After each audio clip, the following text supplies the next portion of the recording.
আমরা আবার হঠাৎ করে কোথায় যাচ্ছি ওটাই ভাবছো তাই না? আমরা কোথায় যাচ্ছি জানতে হলে আমার ব্লগটা পুরোটাই দেখো, তাহলে বুঝতে পারবা। Hey guys, welcome to my new blog. তো সবাই কেমন আছো? আশা করি ভালো আছো। তো আমিও ভালো আছি। আমি কুসুম, আমার নতুন ব্লগে তোমাদের সবাইকে ওয়েলকাম। আর আমার তরফ থেকে তোমাদের জন্য অনেক অনেক অনেক ভালোবাসা। আর তোমরা সকলেই জানো আমি অনেক দিন আগে আমার বাপের বাড়ি গেছিলাম। তো ভিডিও করেছিলাম কিন্তু তোমাদের সঙ্গে শেয়ার করতে পারিনি। আমি না আগে থেকে অনেকটা ব্যস্ত হয়ে গেলাম। তোমরা সবাই জানো আমাদের ঘরে কাজ চলছে। তো এই কাজের চাপে না আমি না ভিডিও করতে পারছি, না ভিডিও এডিট করতে পারছি। দেখো তো এই ভিডিওটা কিন্তু অনেক দিন আগে করেছিলাম, আর আজকে বসে বসে এডিট করছি আর ভাবছি এরকমভাবে যদি আমি ভিডিও করি তাহলে কি আর সফলতা পাবো। যাই হোক, তোমরা বলে দিও আমার ভিডিও তোমাদের কেমন লাগে। আর ভাবছিলাম কয়েকজন কমেন্ট তুলে ধরবো, অনেক সুন্দর সুন্দর কমেন্ট করেছে। আর তোমরা না এই কয়েকদিনের মধ্যে কিন্তু আমাকে অনেক ভালোবাসা দিয়েছো, অনেকটাই ভালো লাগছে আমার তোমাদের ভালোবাসা দেখে না। আমার আরও ভিডিও করতে ইচ্ছে যায় যে ব্লগ ভিডিও আপলোড করে। আর তোমরা অনেকেই বলো দিদি তুমি ব্লগ ভিডিও কেন করো না। দেখো আমি ব্লগ ভিডিও করব ভাবি যে রোজ করব, কিন্তু আর পারি না, কারণ এডিট করতেই পারি না। তো চলো আমার ভিডিওটা দেখতে থাকো আমি বাপের বাড়ি গিয়ে কি করেছি। আর এদিকে দেখো সূর্য মামা ডুবে যাচ্ছে, এত সুন্দর ভিউ আসছে, তাই তোমাদের সঙ্গে একটু শেয়ার করে নিলাম। এদিকে দেখো মানুষে ধান ক্ষেত লাগাচ্ছে, আর এদিকে একটা নদী আছে, ওই নদীতে কিন্তু আমরা অনেক মাছ ধরেছি আমার বাবার সঙ্গে এসে। তো দেখো আমার বাড়ি চলে এলাম, আমার মা দেখো দাঁড়িয়ে আছে। আর হ্যাঁ, তোমাদেরকে তো বলাই হয়নি আমি কেন বাপের বাড়ি আসলাম, কারণ হচ্ছে আমাদের এখানে কীর্তন চলছে। আমি না বাপের বাড়ি এসে থাকতেই পারি না, দিনে এসে দিনেই চলে যেতে হয়। আর আমার মতো কে কে আছো যে বাপের বাড়ি গিয়ে থাকতে পারো না, আমার খুব খারাপ লাগে। যাই হোক, অনেক কথা বলে ফেললাম। এদিকে দেখো ঘরে এসে ভিতরে ঢুকতেই পারলাম না, বাইরের দিকে তোমাদের সঙ্গে কথা বলছিলাম।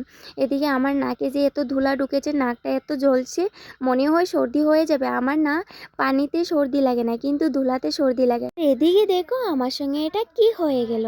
আমি না বাবুটাকে পেন পরাতে গিয়ে আমার এই জুতাটা ছিঁড়ে গেল। এবার জানি না কিভাবে ছিঁড়লো, মনে হয় আটাটা ছুটে গেছে। যাই হোক, এই জুতা আর পরা যাবে না মনে হয়, আটা মারলে হয়তো পরা যাবে। আমি আর আমার বর চলে যাচ্ছি আমাদের কুয়ার পাড়ে। আমার না আমাদের কুয়ার পাড়টা এত ভালো লাগে। আর এদিকে দেখো আমার মায়ে হাঁস বেঁধে রেখেছে। এই হাঁসগুলো কিন্তু আমার মার নয়, আমার দিদি রেখে দিয়েছে আমাদের বাড়িতে, কারণ দিদি তো এখন আমাদের ঘরে চলে গেছে তার জন্য। এদিকে দেখো কুয়াতে জলই নেই।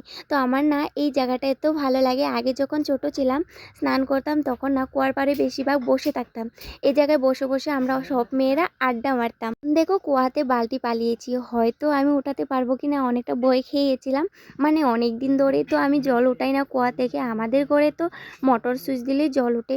আর এদিকে দেখো সবার ঘরে ঘরে কুয়া আছে, কারণ এদিকে কল বসে না। আমাদের ঘরে অনেকবার ট্রাই করেছে কল বসানোর জন্য, কিন্তু তখন বসে না, মানে পাথর আছে নিচ দিকে তার জন্য। এদিকে দেখো আমার মুখ ধোয়ার স্টাইলটা একবার দেখে নাও। কুয়ার জলটা এত ঠান্ডা তার জন্য মুখে দিতে পারছিলাম না। আমি বলছিলাম আমার বরকে তুমি ধুয়ে নাও তারপর আমি ধোবো। তো এদিকে দেখো ম্যানেজার দাঁড়িয়ে আছে ওইখানে, আর আমি ওকে বলছিলাম ও ম্যানেজার বাবু টাকা দাও, ও বলছে ফর্ম ফিল আপ করো তারপর দিচ্ছি। দেখো এদিকে সুযোগ পেয়ে একটু স্টাইল মেরে নিচ্ছে। বলো তোমাদেরকে একটা প্রিয় জিনিস দেখায়, যেটা আমি অনেক পছন্দ করি। মাকা প্রসাদ আমার জন্য অনেক প্রিয়, কারণ হচ্ছে আমি একজন বৈষ্ণব বাড়ির মেয়ে। এই যখনই বাপের বাড়ি যাই তখনই আমার মাকে বলে রাখি আগে থেকে যে আমার জন্য মাকা প্রসাদ নিয়ে আসবা। তো আমার মা আমার কথা মতে নিয়ে এসে রেখে দেয়। আমরা না প্রসাদ খেয়ে বেরিয়ে পড়েছিলাম কীর্তনের দিকে। আমি, আমার মা, দিদি আর আমার বর কনে দিকে আমরা কীর্তন দেখে বাড়ি ফিরছিলাম। তো অনেকটাই সন্ধ্যা হয়ে গেছিলো, দেখো অন্ধকার হয়ে গেছে এদিকে।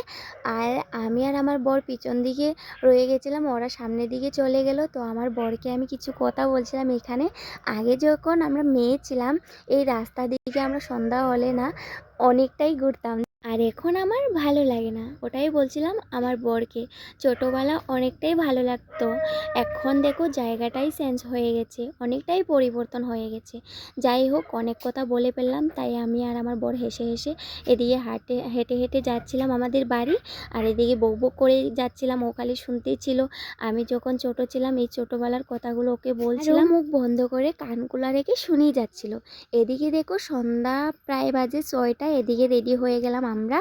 তো এখন যাব আমরা কীর্তনের দিকে।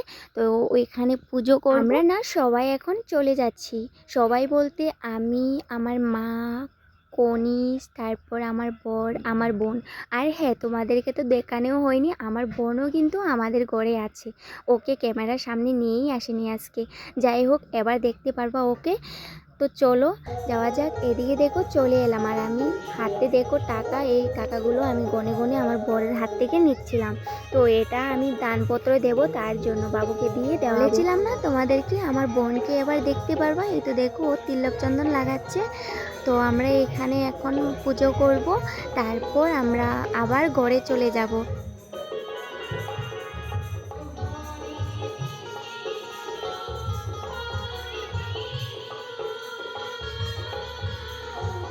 আমি না বৈষ্ণব বাড়ির মেয়ে হয়ে দেখো অনেক দিন পর তিলক করছি।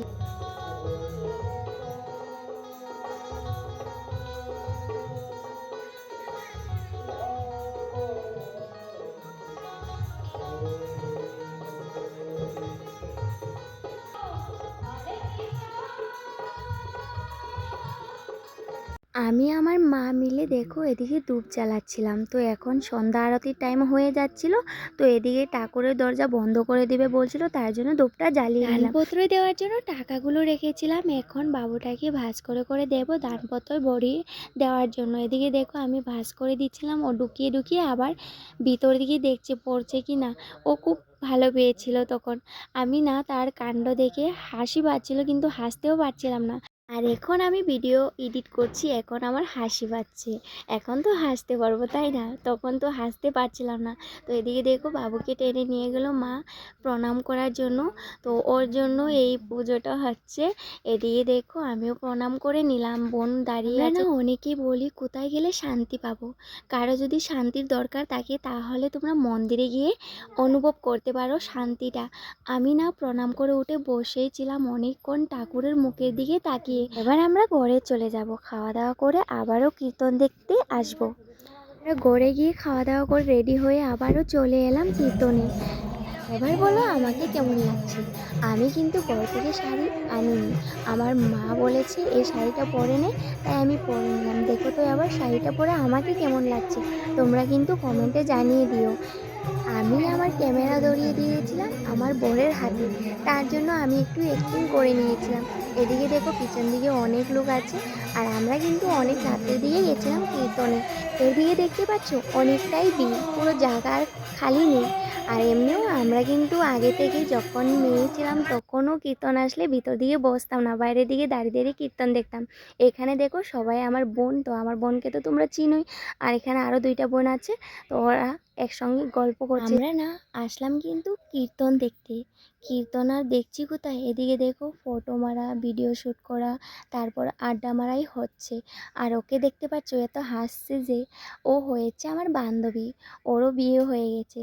তোমরা অনেকেই বলো না তোমার বান্ধবী নেই, ওই তো আমার বান্ধবী। যাই হোক, এদিকে দেখো আমরা চলে আসলাম মিষ্টি খেতে। আমি না বলেছি আমি মিষ্টি খাবো না, তবুও ওরা জোর করে নিয়ে আসলো আমাকে ওদের সঙ্গে সঙ্গে।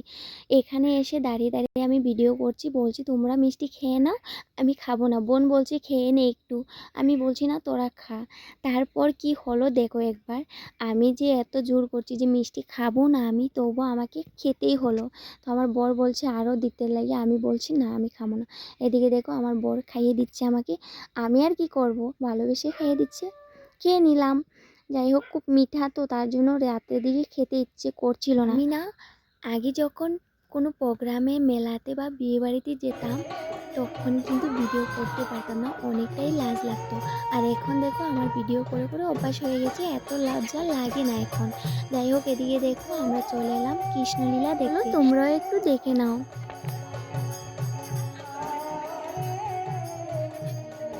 লোকজন দেখতে পাচ্ছ কতটা ভিড় হয়েছে, আর আজকে ছিল লাস্ট দিন। আর প্রতি বছরের লাস্ট দিনই পুরো ভিড় থাকে। আর এই চলে এলাম ঘরে, আমি আর আমার বড়ই চলে আসছি। বাবু ঘুম পাচ্ছে প্রচুর, তার জন্য চলে আসলাম। আর আজকের আমার এই ভিডিওটা আমি এখানেই শেষ করছি। যদি ভালো লেগে থাকে প্লিজ লাইক কমেন্ট শেয়ার করে দিও। প্রচণ্ড কষ্ট হয়েছে, অনেক ভিডিও করেছি, তোমাদের সঙ্গে শেয়ার করবো, দেখতে পারবা। আর আমাকে আজকে কেমন লাগছে অবশ্যই কমেন্টে জানিও। এখন কিন্তু সোয়েটার পরেছি, এত গরম লাগছে কি বলবো। আর আজকে আমি এই মোবাইল দেখে ক্যামেরা মানে ভিডিও করিনি, আমি করেছি আমার নতুন মোবাইল থেকে। ঠিক আছে, বাই সবাইকে, টাটা, লাভ ইউ, বাই। অনেক ঘুরেছি, টাটা।